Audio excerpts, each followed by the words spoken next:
नमस्कार जय जगन्नाथ।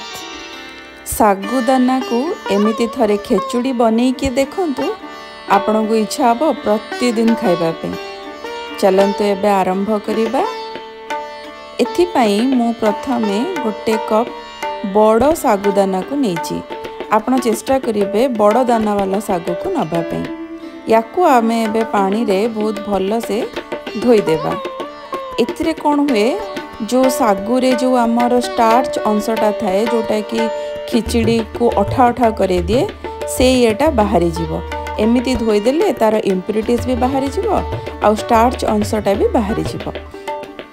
एबे आपणक पई प्रथम टिप्स हैला पानी रे एमिति धोई सारिला परे से साबुदाना रे आमे आ गोटे कप पानी दबा। मने रखिबे बहुत पानी देबेनी। 2 सेंटीमीटर जिमिति सागु ऊपर को पानी थिबो सेतिकी ही पानी देकी ताको घोड़े की 6 घंटा पे रखिबे।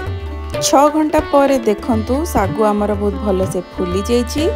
एबे सेकेंड टिप्स हैला सेथिरे गोटे चामच बड़ चामच गुआ घियो को देकी एमिति हल्का हाथ रे ताको गुळेई नेबे। मने रखिबे स्पून रे बहुत जोर से ताको हलेबेनी। एमिति हाथ रे जेमिति गुआ घियो प्रतिटी सागु दाना रे लागिबो से हिसाब रे गुळेकी ताको रखिदेबे। एमिति कले आम सागु खिचड़ीटा अठा अठा हबनी, पूरा खिला खिला रहिबो। एबे चलंतु आमे जो सागु खिचड़ी रे व्यवहार करिबा परिबा ताको काटी नबा। एठी मु केवल आलू आ टमाटर व्यवहार करिछि। आपण चाहिले गाजर मध्य पके परिबे, मटर मध्य पके परिबे, बीन्स मध्य पके परिबे, किंतु खाली एमिति करिकि देखंतु बहुत बढ़िया लागिबो। एठी मु गोटे आलू को चोपा छड़े कि बड़ साइज रो काटी कि ताको पानी रे पके देछि जोथिरे कि आलूटा कला हबनी। एबे मु टमाटो आ लंका को चुन चुन करिकि काटी देली। एबे आमे गोटे पैन बा कड़ाई को नबा। कड़ाई गरम होला परे हाफ कप चोपा लगा कंचा बादाम को दबा। बादाम आमे कंचा बादाम को एमिति ड्राई रोस्ट करिबा। आमे तेल देकी भाजीबानी, ताको एमिति मीडियम ठू हाई आंच रे ताको भाजीबे जेमिति कि बादाम टा बहुत भल से भाजी हबो। बादाम भाजी होला परे आमे सेतिरे 2 चामच गुआ घियो को दबा। घियो गरम हे साला परे आमे सेतिरे गोटे सुखिला लंका को एमिति खंड करिकि देछि। तापरे सेतिरे हाफ छोटो चामच जीरा को देबे। सोरिष एथिरे व्यवहार करिवे नाही। तापरे आमे जो कंचा लंका को काटिकी रखिथिले ताको देई दबा। ताको टिके घांटी देकी एबे आमे सेथिरे जो आलू को पानी रे रखिथिले तार पानी काढ़ी देकी आलू को सेथिरे पके दबा। स्वाद अनुसार लूण को सेथिरे देबे। हळदी गोटे छोटो चामच देबे। तापरे आमे जो भृसंग पत्र को रखिथिले 2 केना भृसंग पत्र को आमे सेथिरे दे दबा। एबे भृसंग पत्रटा देले तार फ्लेवरटा बहुत भल आसे। या परे ताको गुळेई देकी 5 मिनिट पर्यंत आलूटा भाजी हवा पई कभर देकी छाड़ी दबा। आ मने रखिबे फ्लेम को एठी मीडियम टू लो आंच रे ही रखिबे जेमिति आलूटा भल से सिझी जिवो। एबे आमे जो बादाम को चिना बादाम को ड्राई रोस्ट करिथिले ताको देखंतु ठंडा हे जाइछि। हाथ रे एमिति टिके मंथि देले ता चोपा गुडाक सब आराम से बाहरी जिवो। तापरे मो पाखरे कुला अछि, छोटो कुला, मो सेथिरे ताको पाछुड़ी देली। तार देखंतु आराम से चोपा गुडाक बाहरी जाइछि। एबे आमे कोन करिबा जो आलू सिजेबा पई छाड़ीथिले फ्राई करथिले 5 मिनिट पर देखंतु आलू 80% कुक हे जाइछि। एबे आमे सेथिरे गोटे बड़ चामच धनिया पाउडर आउ गोटे छोटो चामच जीरा पाउडर को देबा। मसलाटा को टिके गुळेई सारला परे आमे सेथिरे टमाटो को दबा। जदि आमे टमाटो आगुरु दे दबा ताहले आलू सिजिबा को बहुत टाइम लागिबो। आ एई समय रे टमाटोटा देले हमको आ पानी दबा को पड़िबनी। टमाटो रो जो पानी बाहरिबो मसलाटा सेथिरे आराम से कसी हे जिवो आ पोड़ीबनी।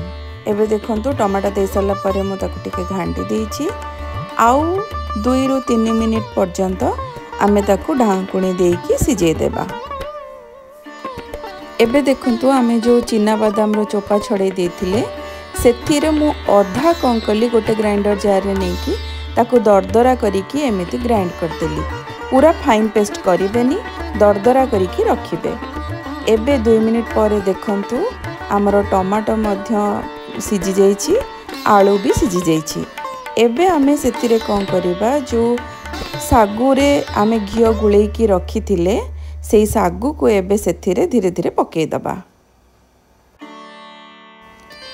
एबे साबुदाना को आमे बड़ होल थिबा वाला चटू नहीं कि ताको एमिति गुळे दबा, हल्का हाथ रे गुळे दबा।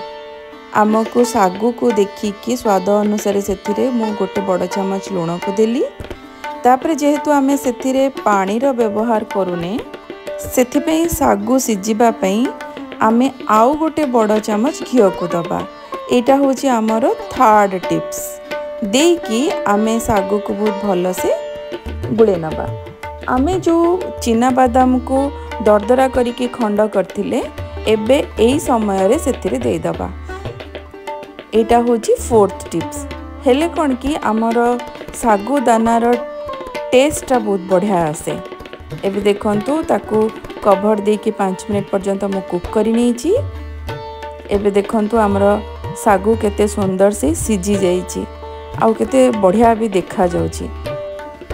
एबे आमे सेथिरे जो अधा बादाम आमे गोटा रखिथिले ताकू एई समय रे देई दबा। आउ कट्टा धनिया को मु गोटे छोट कप रखिथिली ताकू भी देली। तापरे आमे ताकू एमिति टिके गुळे दबा आ 5 मिनिट पर्यंत मीडियम टू लो आंच रे ताकू सिजिबा पई छाडी दबा। देखंतु आमे स्टील पैन नै कि मध तळे किछि भी सागुदाना लागिनी, बहुत बढ़िया से बनिबो। देखंतु गोटे गोटे दाना केते बढ़िया सिजिछि आ खिला खिला बनिछि। आमे एबे गोटे प्लेट को काढी नबा, प्लेटिंग करिबा।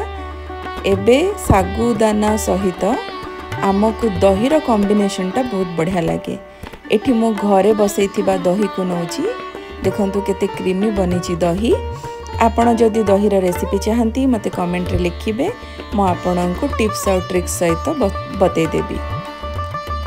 या सहित मु रसगुल्ला को देछि। रसगुल्ला रेसिपी जदि आपण देखिबा को चाहंचंती मो चैनल रे ऑलरेडी अछि। एठी मो आई बटन रे भी देई दोछि, आपण सेथरे भी क्लिक करिके देखि नै परिबे। जदि मो चैनल आ रेसिपी आपनको भल लागि थाए ताहाले गोटे लाइक देबे, मो चैनल को सब्सक्राइब करिबे और शेयर करिबे। धन्यवाद।